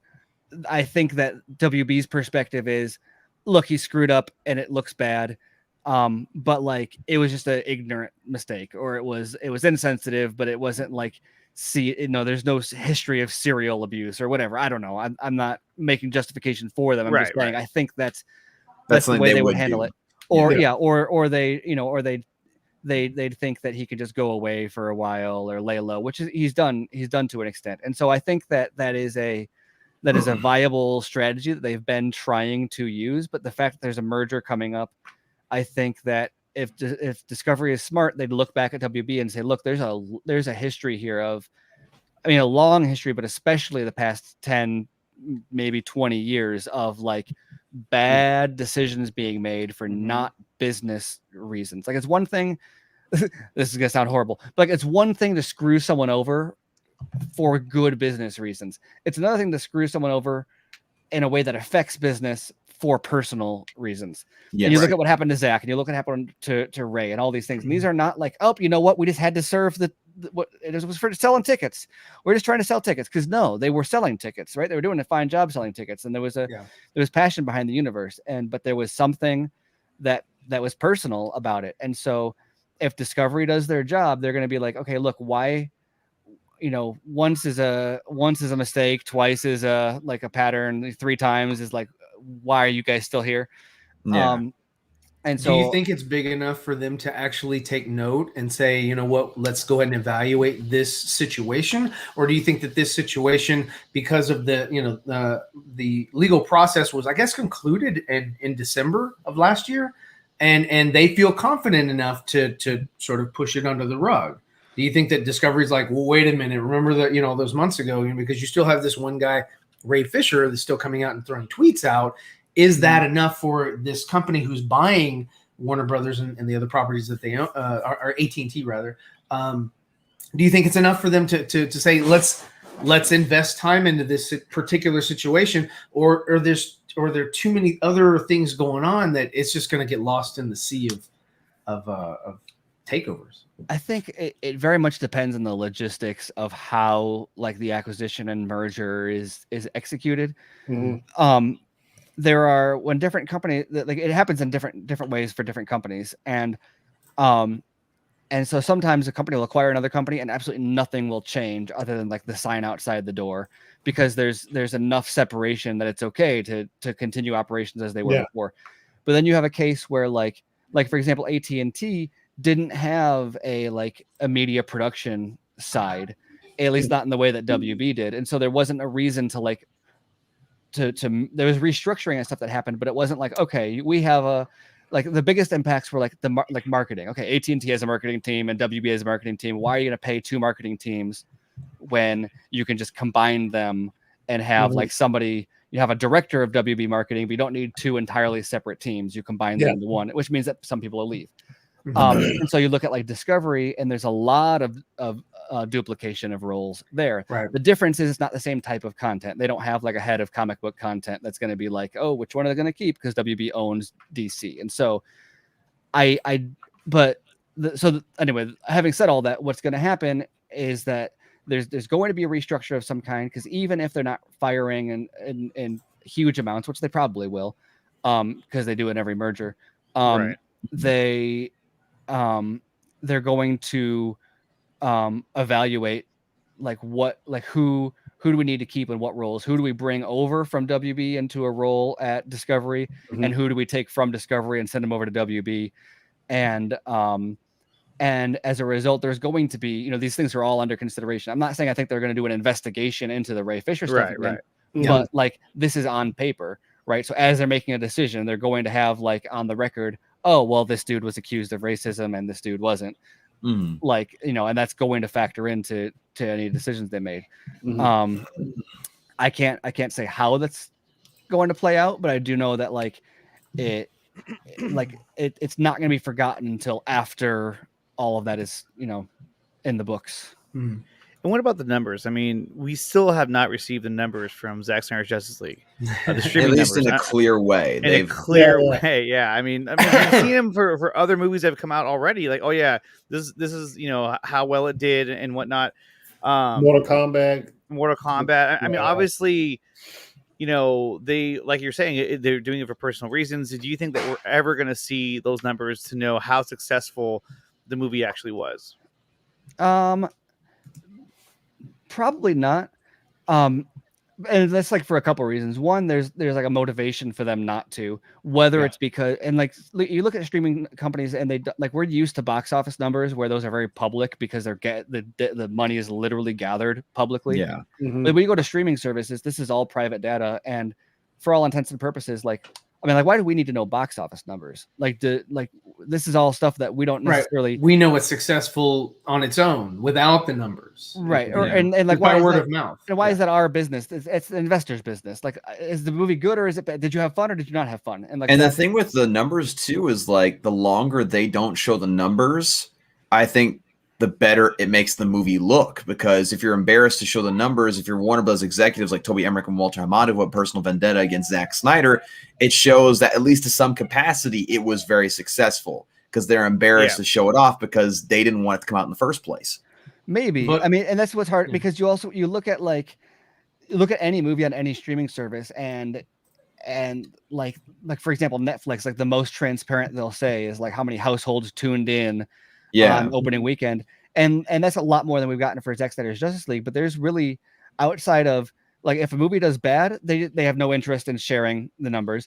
And if it does good, they don't always share complete numbers. And on top of that, even if they did, what does it even mean? I mean, the numbers that any movie on HBO Max is going to generate in March of 2020 is going to be different than what it's going to generate in any other month because of how fast it's growing and how small it was back then. But also, you can't take those numbers and compare it to Netflix because you've got different competing content. You've got different subscriber bases. You've got the number, at the box office, even that doesn't have very good parity because you've got, some movies are on 4,000 screens, some are on 2,000 screens. Yeah. And then there's different marketing budgets behind them and all sorts of stuff.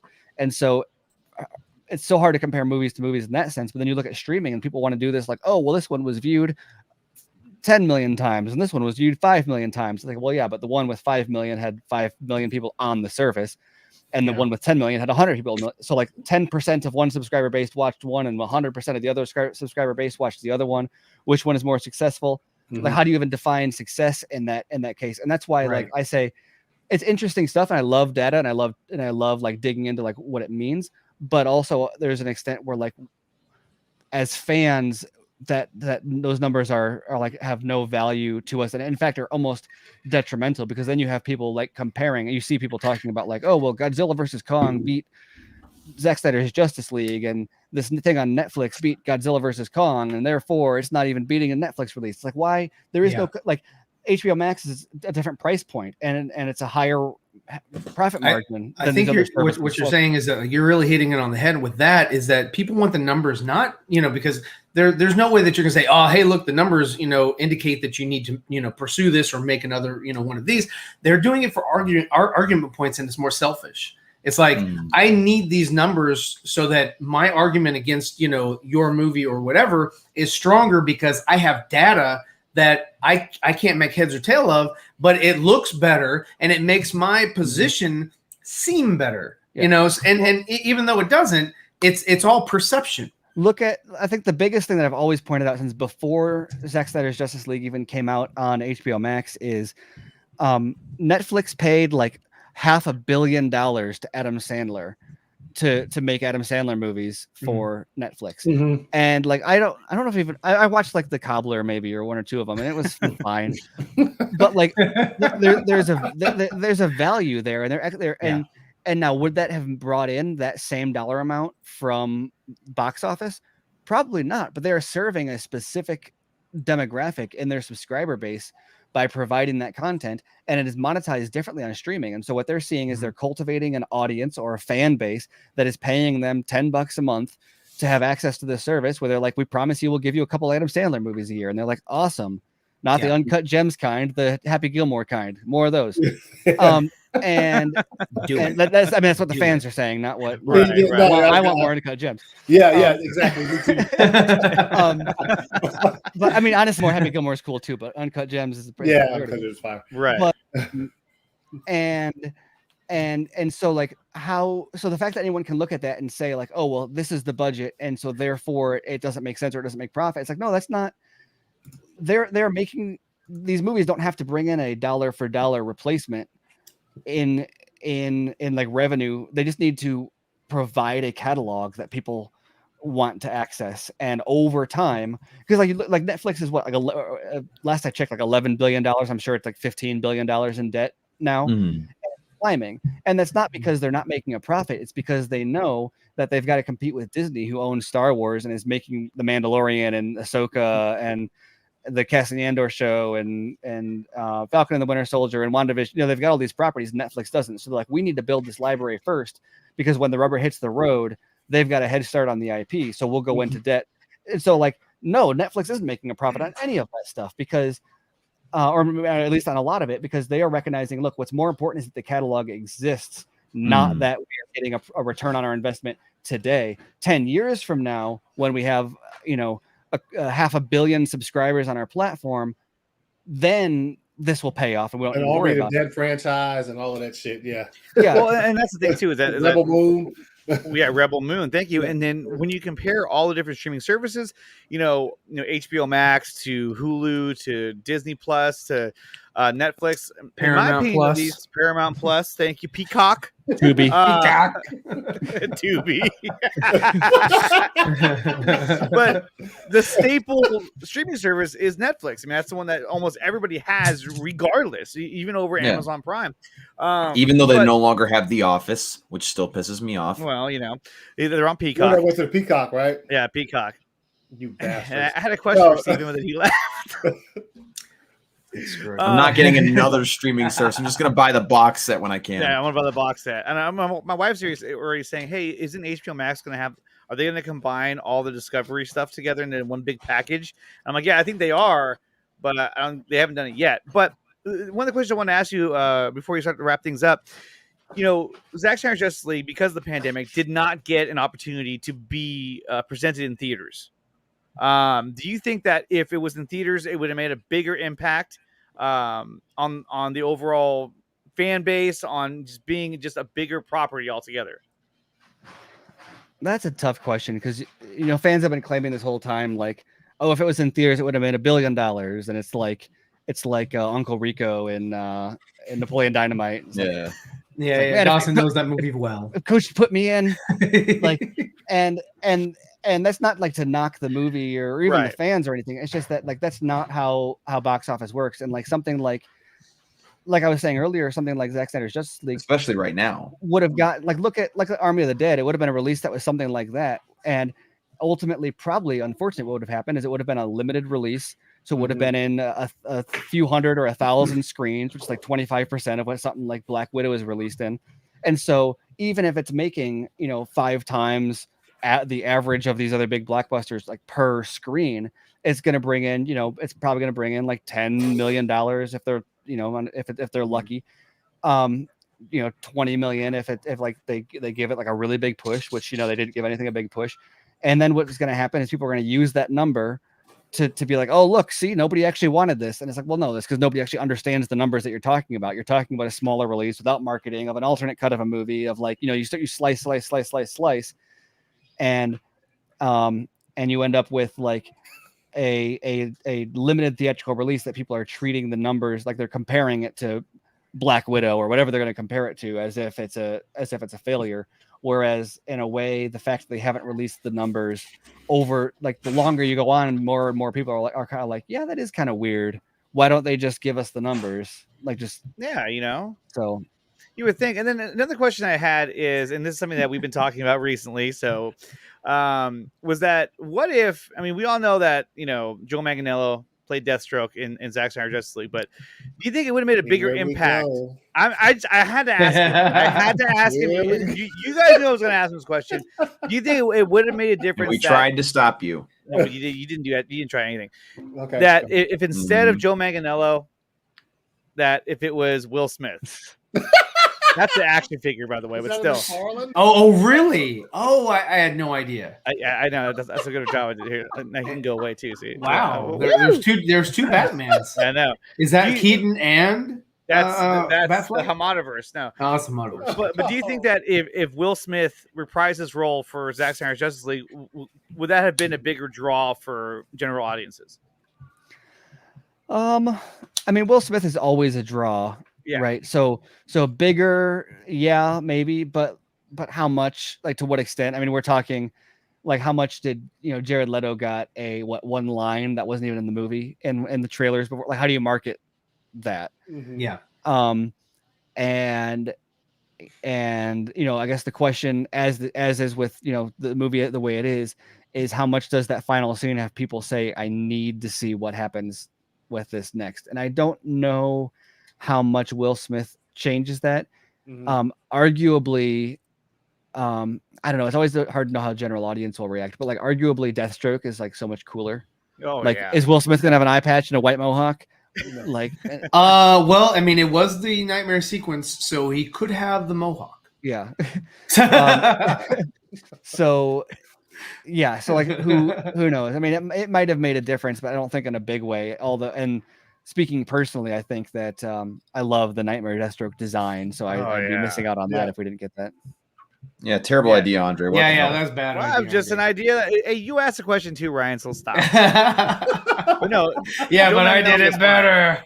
he was fired in this movie. And I was so glad to see him play Deathstroke, and hopefully we'll get to see more of him playing Deathstroke. But yeah, I thought you were going to ask if it would have made a difference for the Suicide Squad if they had him instead of. Well, that was going to be my next question. That would have been a better question. It would have been fantastic. Yeah, it would have been a better question, but Andre kind of fucked that up.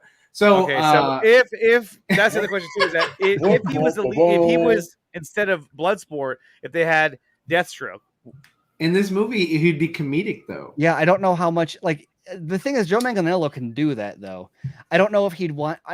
Maybe he turned down the script for that reason. Although he'd be a phenomenal straight man, like if he was just like the one dude that never cracked a joke the whole time. Yeah, exactly. Yeah, I agree. Yeah, that would have been dope. That would have brought the damn movie up a level. Yeah, well, it would have. I mean, imagine seeing Joe Manganiello as Deathstroke in the movie. That would have been freaking awesome. Do you think that it got anywhere past just the concept art? That maybe they tried to pursue that idea and they decided, no, let's move in a different direction. I'm not really sure about that. It's hard to know. I think that it sounds a lot like Bloodsport was actually a Deadshot stand-in. Mm-hmm. Yeah. And So I don't know if they were planning on having Deadshot and Deathstroke, or if Deadshot is the third string, or if Bloodsport is the third string team Yeah, B I leader. think what they were doing was they're like, we're not getting Will. Who can we get? Deathstroke? Deathstroke? Can we use Deathstroke? Put him in the image. How does he look? I saw Okay, a okay. post What where about yeah? I can't remember who was quoted, so take this with a grain of salt. But someone said like, "Oh, there's versions with like Deathstroke and Deadshot, and like mixed match with like Bloodsport, like here and there, like just depending on availability and such."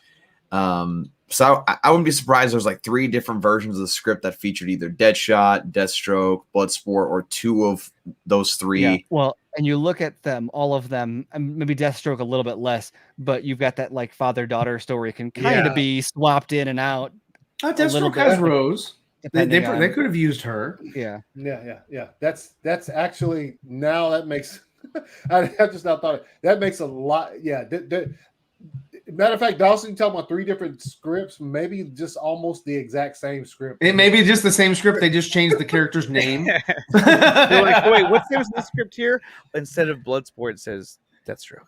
Oh, can we have? Can we not get Deathstroke to say, "Let's get jiggy with it"? You mean Deadshot? I said Deathstroke. But do you mean Deadshot? But they wrote it for Deadshot. Yeah. Okay, I got it. The joke is that they catch wrote up, catch up, Dawson. Catch up, Dawson. Or the follow up to that joke would be like, "Hey, this is great, man, but I don't know if Manganello can rap that closing credits song. Can we?" He's like, no. All of a sudden you hear Wild West. Yeah. It's repeated for 30 minutes. Woo-ha, woo-ha. And that was the thing too, that Will Smith didn't reprise his role for this movie as well. But I mean, I agree with Dawson that that's not a bad idea that they had almost like 3 different scripts. Like, okay, we have one with him, with him, with him. Let's try to figure out who we want. I mean, who's available? Who's available? And at the end of the day, Idris Elba did a great job. I thought Idris Elba did a great job. I know Gunn did a page 1 rewrite basically, but there's also various versions of Deadshot and Deathstroke in all the other stories that were kind of building up to this. Also, like there was the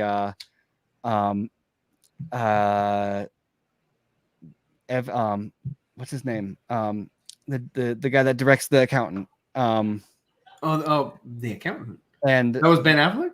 No, he started it. He didn't direct it. And the Warrior and all that stuff. Why am I drawing a blank on his name?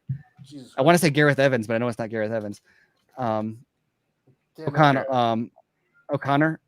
Gavin O'Connor. Gavin O'Connor. Thank you. Gavin O'Connor. Yeah, Gavin O'Connor. It's like when he was working on it, I think they were going. It was something like, instead of Starro, it was Black Adam, and Deathstroke was on the team. But it's weird because you never know if like they truly did a rewrite, but also like O'Connor didn't get credit on the script, and that seems like a very like the WGA would have credited. It's similar enough that the WGA would have like through arbitration given it to him. So I don't know.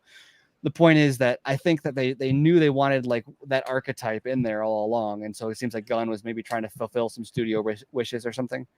And it's kind of interesting because like there was that story that came out saying like, oh, we made the exact movie that James Gunn pitched to us. So like, are they talking about like after he went through all this restructuring the movie, or is it like a lie? Like, yeah, it was Hamada's Make a Wish. Hamada's Make a Wish. What? You know how they do, like they make a Wish Foundation, and then they pick somebody who's Walter Hamada. Please remake the Suicide Squad. They're like, they come over, they're like, hey, we're gonna fulfill your wish. That's great, Ryan. I'm I'm so happy that you did that. That was well thought out, Ryan. Fantastic. Wow. I applaud. Oh man, you're going deep. Are you James Gunn? Is this James Gunn? We're gonna drag it out until it's finally funny. No, I'm just trying to annoy the hell out of you. Oh, that doesn't ever happen. Awesome. Well, Stephen, thank you so much for coming on the show. I really appreciate you taking the time to join us and to have these discussions. I mean, I really hope that we do get to see more of, obviously we all want to see more of the Snyderverse. Who knows if that'll ever happen at this point? But anything's possible. I mean, like I said before, Zack Snyder's Justice League was impossible at one point, and we were able to get that, and hopefully we get the Ayer cut, and coming up, who knows? He likes jelly donuts. I don't know. Don't even get me started with that movie right now.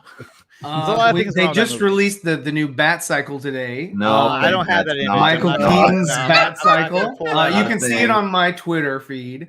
There you go. Yep. Well, we know this guy's You going at to your come own back. risk.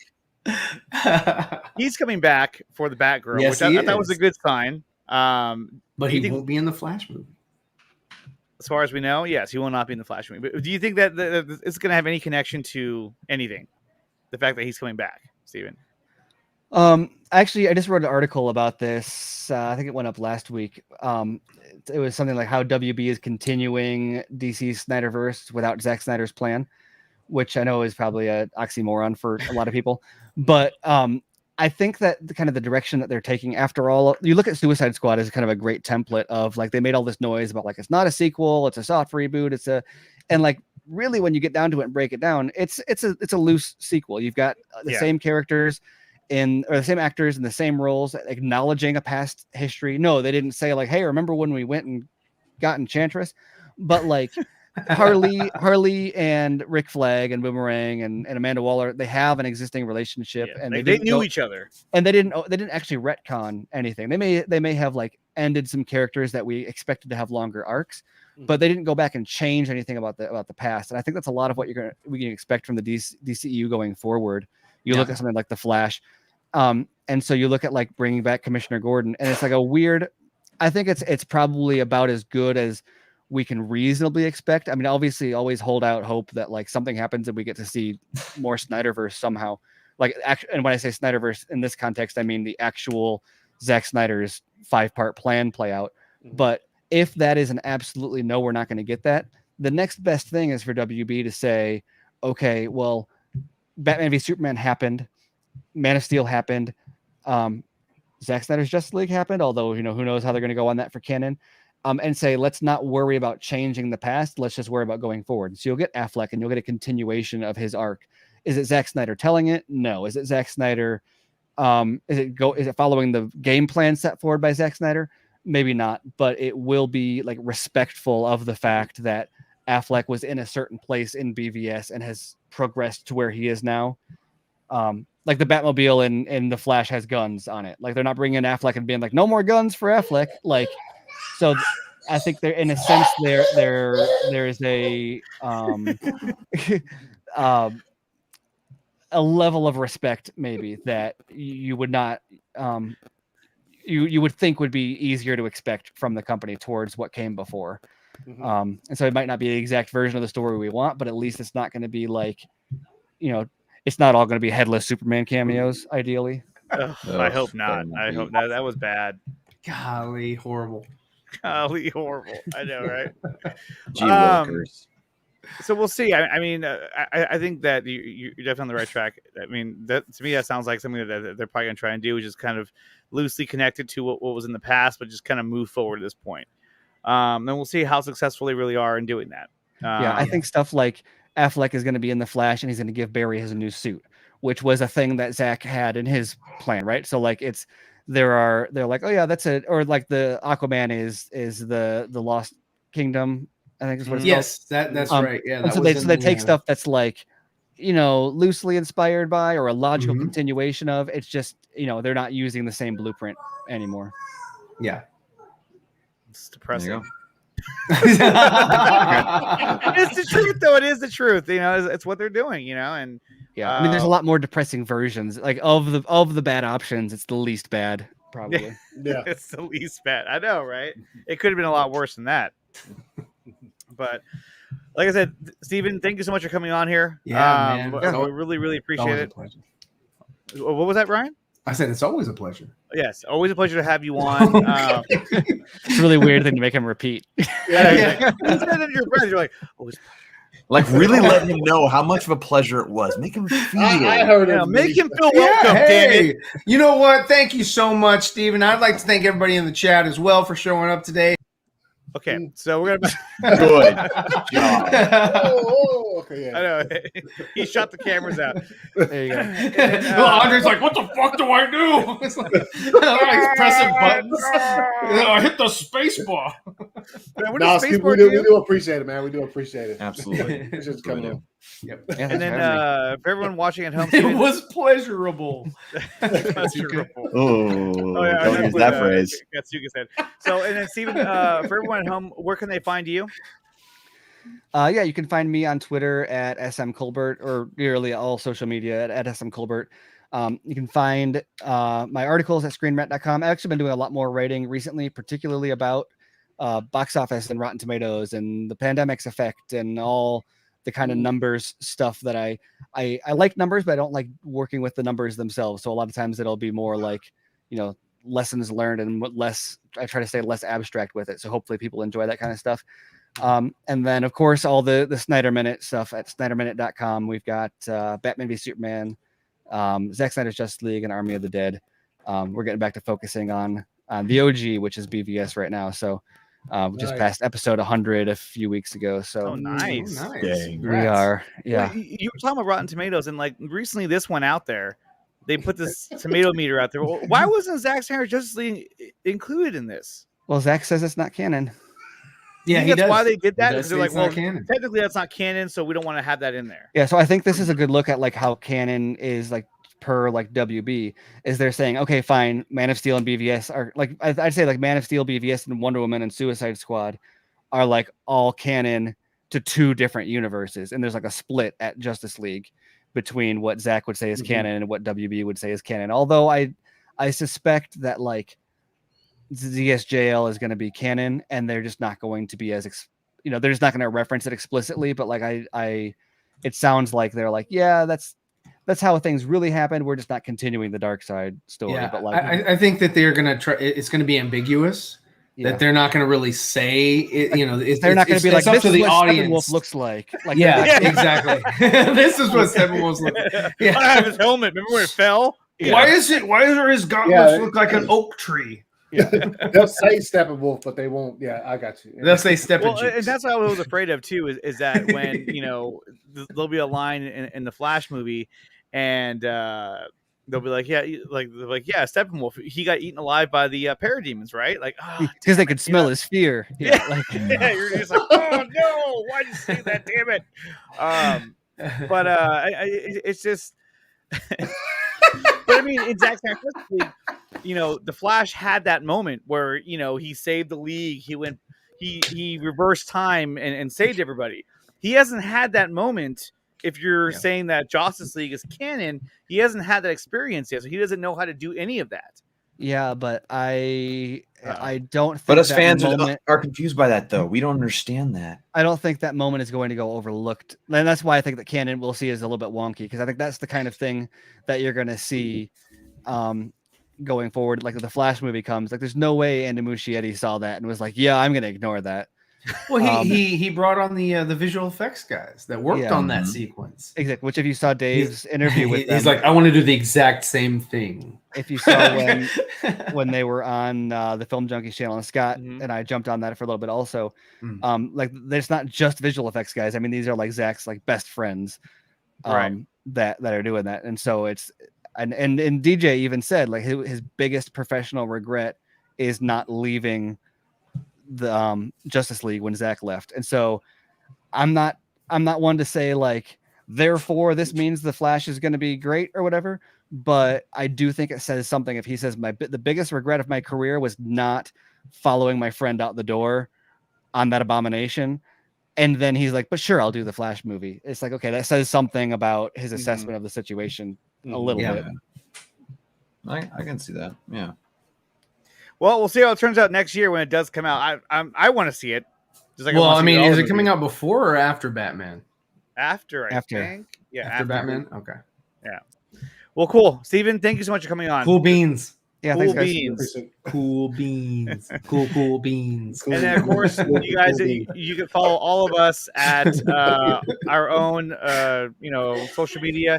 Of course, with ACS, they have to have the underscore. I haven't got the new one yet. Someone gatekeeps that. And that's I got the new one. Dawson.